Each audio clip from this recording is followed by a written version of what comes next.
তুমি যখন রাত্রে 12টায় ঘুমিয়ে থাকো, তোমার মা ঘুমিয়ে থাকেন, তোমার বাবাও ঘুমিয়ে থাকেন, তোমার বিবি, তোমার পাড়া প্রতিবেশীও ঘুমিয়ে থাকে, ওই সময় রব্বে কারীম ডেকে বলেন, বান্দা তুমি সারাদিন পরিশ্রম করেছো, পরিশ্রম করো নাই, এইটাবে তুমি ঘুমিয়ে গেলা।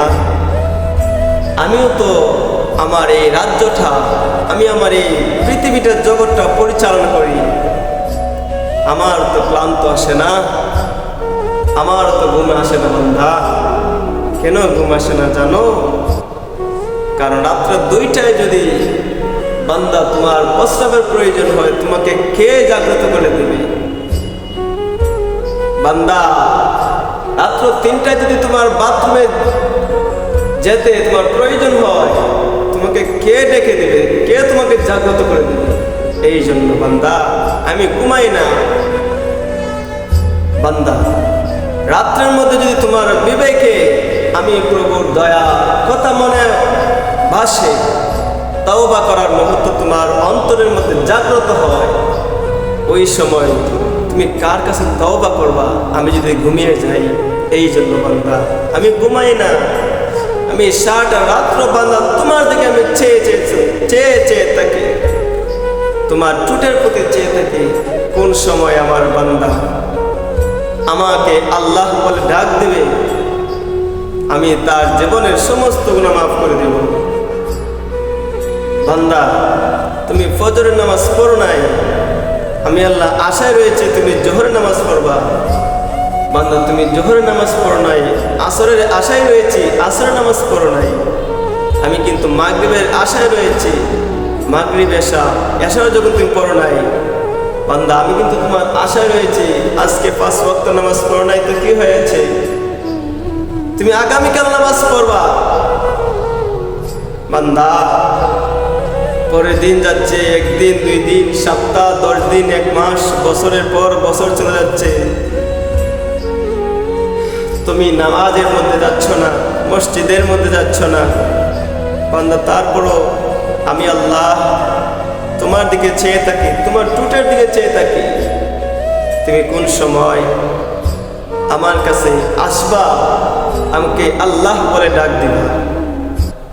হায় যুবক,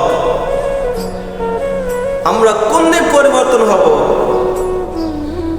আমরা কোন দিন আমাদের মাবুদকে চিনব? আজরাইল যেদিন চলে আসবে, ওই সময় তার কারো রেহাই নাই, ওই সময় চলে যেতে হবে। আজরাইল আসা মাত্রই জীবন চূর্ণ বিচূর্ণ হয়ে শেষ, আপনার জিন্দেগি বরবাদ, জিন্দেগি শেষ। ওই সময় যদি আপনি রব্বে কারিমরে বলেন, আল্লাহ আমাকে আর 5টা দিন হায়াত দিন, আমি দুনিয়ার মধ্যে সব কিছু ত্যাগ করে আমি তোমার পাগল হয়ে যাব। বান্দা ওই সময় যদি তোমাকে সুযোগ দেওয়া হতো, তাহলে তো নমরুদ আল্লাহর ওলি হয়ে আসতো। কথা কন বন্ধু, ওই আজরাইল আসার মুহূর্তে যদি তোমাকে সময় দেওয়া যাইতো, তাহলে ফেরাউন আল্লাহর ওলি হয়ে কবর যেত, তওবা করে যেত না। কিন্তু নয়, আজরাইল যখন তোমার সামনে চলে আসবে, বুঝে নিতে হবে তোমার দুনিয়ার জিন্দেগি শেষ, আখিরাতে তোমাকে পদার্পণ করতে হবে, আখিরাতে তোমাকে যেতে হবে। এখন তুমি যদি মুমিন না হও, তুমি যদি গুনাহগার হয়ে যদি কবরের মধ্যে যাই, ওই কবর আপনাকে আমাকে প্রত্যেকটা দিন ডেকে ডেকে বলতেছে, বান্দা আমি কিন্তু সাপ বিচ্ছুর, আমার মধ্যে তুমি ঈমান আর আমল নিয়ে আসো, এছাড়া উপায় না। ওই কবরের মধ্যে, এত ভয়ঙ্কর কবরের মধ্যে আপনি আমি কিভাবে থাকবো যদি গুনাহগার ঈমান বিহীন, ঈমান হারা হয়ে কবর দেশের মধ্যে যায়? ওই কবর 2 পাশের মাটি এমন ভাবে চাপ দেবেন, আল্লাহর নবী বলেন এইভাবে ডান দিকের হাত বাম দিকের হাত নিয়ে যাবে, বাম দিকের হাত ডান দিকে নিয়ে যাবে। 2টা মাটি যখন এক পাশে এক আপনাকে একজন গুনাহগারকে চাপ দিবে, তখন কি হালত হবে? নবীজি বলেন, ওই কবরের মধ্যে সাপ রয়েছে, একটা না 99টা সাপ তোমাকে দর্শন করবে একজন গুনাহগারকে। হায় যুবক, এত ভয়ঙ্কর যদি কবর হয়, কিয়ামত তো রয়ে গেছে, কিয়ামতের পূর্বেই যদি এত আযাব কবরের মধ্যে হয়, কিয়ামতের ময়দানে আমরা কিভাবে উঠব? আজকে যে আমরা নামাজ পড়ি না, রোজা রাখি না, হজ করি না, যাকাত দেই না, মালিকের হুকুম মানি না, রাসূলের আদেশ মানি না, এই চেহারাটা নিয়ে আমরা কিয়ামতের ময়দানে কিভাবে উঠব? কাল কিয়ামতের ময়দানে নবীজি যদি জিজ্ঞাসা করেন, উম্মত তুমি আমার জন্য কি নিয়ে এসেছো? আমার সুন্নত কোথায়? আমার পাগড়ি কোথায়? আমার জুব্বা কোথায়? আমার দাড়ি কোথায়? আমি যে পথ তোমাদেরকে দেখিয়েছিলাম, ওই পথে তুমি কি চলো নাই? আমি যে তায়েফের ময়দানে ইসলাম প্রচারের জন্য আমার শরীর থেকে রক্ত মোবারক জড়িয়েছি, এই কথাগুলি কি উম্মত তোমার মনে নাই?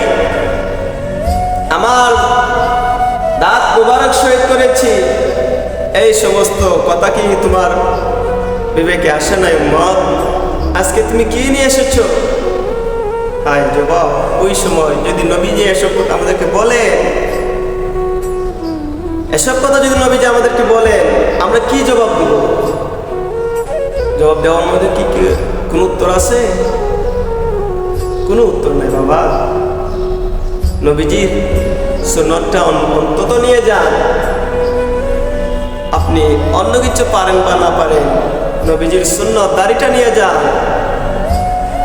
আপনি নামাজের পূর্বে অনেক সুন্নত রয়েছে, সুন্নতগুলো আপনি পালন করেন। কিয়ামতের ময়দানে নবীজির প্রশ্নের সম্মুখীন হতে হবে না। নবীজি আপনাকে ডেকে নিয়ে যাবেন, ডেকে বুকে নিয়ে নেবেন। বুঝতে পেরেছেন? কারণ বন্ধু, এই দুনিয়াটার আলো যখন চোখের সামনে পড়ে, তখন আখিরাতটা বান্দা বলে যায়। আর রাত্র গভীর যখন অন্ধকার আচ্ছন্ন হয়, যখন চোখের মধ্যে আলো আর লাগে না, ওই সময় বান্দার ভিতরে বিবেক আসে, বাড়ি দেয়। কিয়ামতের ময়দানে কবরের মধ্যে মরার পরে আমি কি জবাব দিব? মুনকার নাকির দুইজন ফেরেশতা আসবেন, আমাকে যে জিজ্ঞেস করবে মার রব্বুকা, ওই সময় আমি কি সঠিক উত্তর দিতে পারবো? একটাবার ভেবে দেখেন বন্ধু, মা দিনুকে যখন প্রশ্ন করবে, ওই সময় কি আমি সঠিক উত্তর দিতে পারবো? যখন নবীকে চেনার কথা বলবে, আমি কি নবীকে চিনতে পারবো? এইরকম কথা যখন রাত্রে 12টায় বাসে বন্ধু, ওই সময় বান্দা আল্লাহর কাছে ন্যস্ত হয়ে যায়, তওবা করে। আবার দিনের আলো যখন চলে আসে, পড়ে যায়, বান্দা সব ভুলে যায়। কথা বলেন ঠিক কিনা? প্রিয় বন্ধুরা আমার, দুনিয়াটার জীবন আমরা কাটিয়ে দিতেছি, গুনাহ করতে করতে দুনিয়ার জীবন কাটিয়ে দিচ্ছি। দিনের পর দিন চলে যাচ্ছে, রাতের পর রাত চলে যাচ্ছে। আমরা কি কেউ একটা দিনকে আটকে ধরতে পারতেছি? না। দিনের পর দিন কিন্তু ঠিকই চলে যাচ্ছে, রাতের পর রাত ঠিকই চলে যাচ্ছে। আমাদের হায়াত পুরাচ্ছে, হায়াত কিন্তু আমাদের শেষ হয়ে যাচ্ছে। আমরা কেউ এই পৃথিবীর বুকে থাকবো না যতদিন মাওলা হায়াত দিয়ে আমাদেরকে সৃষ্টি করেছেন। আমরা ততদিন এই পৃথিবীর বুকে বাঁচব, এর বেশি নয়। আজকে যে মালিককে আমরা ভুলে গেলাম, মালিক তো আমাদেরকে ভুলে নাই। আমরা যে নামাজ কায়েম করি না, মালিকের হুকুম মানি না, মালিক কি আমাদেরকে খাবার দিচ্ছে না? মালিক কি আমাদেরকে আরামের ঘুম দিচ্ছেন না? আমরা মালিকের হুকুম অমান্য করার পরও মালিক আমাদের মুখের মধ্যে খাবার তুলে দিচ্ছেন, আরামের ঘুম দিচ্ছেন, টাকা পয়সা যা লাগে রব্বে কারীম আমাদেরকে সবই দিচ্ছে, ধন দৌলত সুখ লাগে প্রয়োজন মালিক সেগুলো দিচ্ছেন। এগুলো দেওয়ার পরও আমরা আল্লাহ তাআলার হুকুম অমান্য করতেছি। আমরা মালিকের হুকুম মানতেছি না। আল্লাহ রাব্বুল আলামিন বিপদ দিয়ে পরীক্ষা করতেছেন, তারপরও বান্দা আমরা তওবা করি না। বন্ধু, এসব থেকে বিরত থাকতে হবে, নামাজ পড়তে হবে, মালিকের হুকুম আদায় করতে হবে, মানতে হবে, রাসূলের দেখানোর পথ সবগুলো মেনে চলতে হবে। কিয়ামতের ময়দান খুবই ভয়ঙ্কর হবে। জাহান্নাম তোমাকে ডেকে ডেকে তোমাকে ঘিরে খাবে। জাহান্নামে ডানে বামে সামনে পিছনে যদি আগুন থাকে, ওই জাহান্নামে যেতে হবে তোমাকে। আমাদের যে আমল, আমরা যে মালিকের হুকুম মানি না, আমরা যে মালিকের হুকুম মানি না, আমরা কি মরতে হবে না? জাহান্নামে যেতে হবে না? উঠতে হবে হাসরে, হিসাবও দিতে হবে। হিসাবের ফলাফল কি আসবে? আমরা যে আমল করি ওই আমল কি জান্নাতে যাওয়া সম্ভব না? আমাদের নিজেদের বিবেকে আমরা আসামি হয়ে জাহান্নামের আসামি, জাহান্নামে লাগবে।